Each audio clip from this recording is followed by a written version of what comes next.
observe the diagram that's right beside me. And I want to concentrate first on negative environmental effects of commercial fertilization, some of which you might not know. Normally we think of, well, fertilizer, it's great for the soil, it helps the crops grow, so what could possibly be wrong with it? Once we figure out what the bad stuff is about commercial fertilization, then we'll look at the promise of synthetic nitrogenase, and maybe you'll understand why I'm so fired up about trying to figure this thing out. We'll start with the easiest ones. Oh, smoke billowing, that looks horrible, doesn't it? But this is necessary to get the temperatures up to the point where we can break the nitrogen bond. And what does this blue stuff contain a lot of that's invisible? CO2! And CO2 does what? Causes global warming. No, it's not a hoax. It does cause global warming. It's been proven over and over and over again. So don't be a denier. Okay, that's it. That's all this 1% of the energy used to do this, and that's the bad stuff, global warming, so that's all it is. Wrong, wrong. Atmospheric pollution. Why is that a problem? Atmospheric pollution. How can that be it? When you apply fertilizer, it would be nice if it just entered directly into the root of the plant, the way it happens in nature. But when you apply it directly to the soil, and as you apply it, gaseous nitrogen, in other words, the anhydrous ammonia, gets up into the air and it causes pollution. And that's a problem. And then you see these other things, the way it's kind of droopy here. Well, that droopiness is indicative of the problems that we have because it's not directly coming up through the roots. And that destroys or messes up the normal microbes that produce that nitrogen. And so you're kind of disturbing nature, which that isn't a big surprise because you're doing this in a synthetic way that nature doesn't really intend. Now, what else happens? Well, we get particulate matter from the gas that comes out sometimes as produced by the process of doing it synthetically, and you have particulate pollution, plus you also have acid rain that can be caused by fertilizer.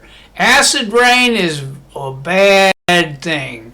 That just messes up nature altogether. That's what this little umbrella is indicating. That's the acid rain stuff that is very acidic and can be damaging to all kinds of things.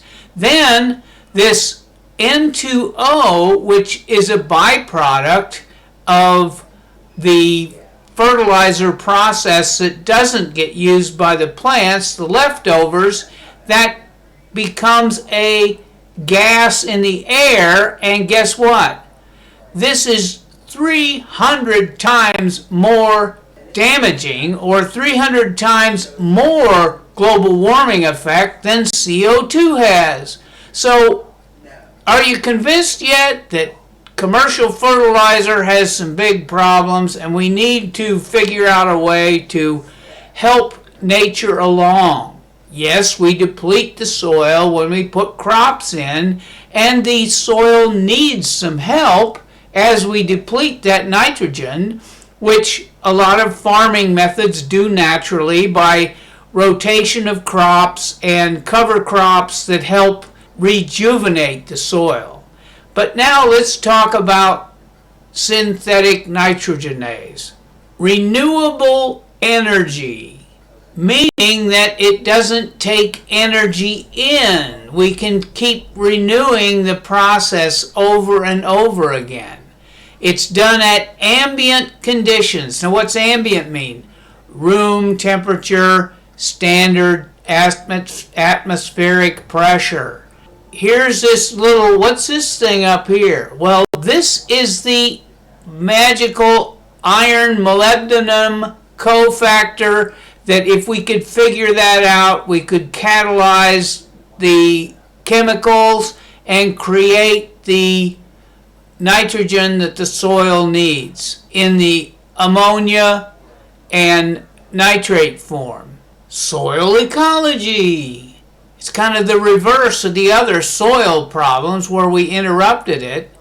And look, it says soil ecology twice. Well, this chart was AI generated, so sometimes you get it kind of screwed up. Reduced emissions. Now, I don't know what this leaf is all about, but you don't have the leftover, you don't over fertilize, you use up, you create just exactly what the plants need, and there's no waste products that cause the pollution and other global warming and bad stuff like that. So that's a quick run of this diagram, and I hope you're convinced.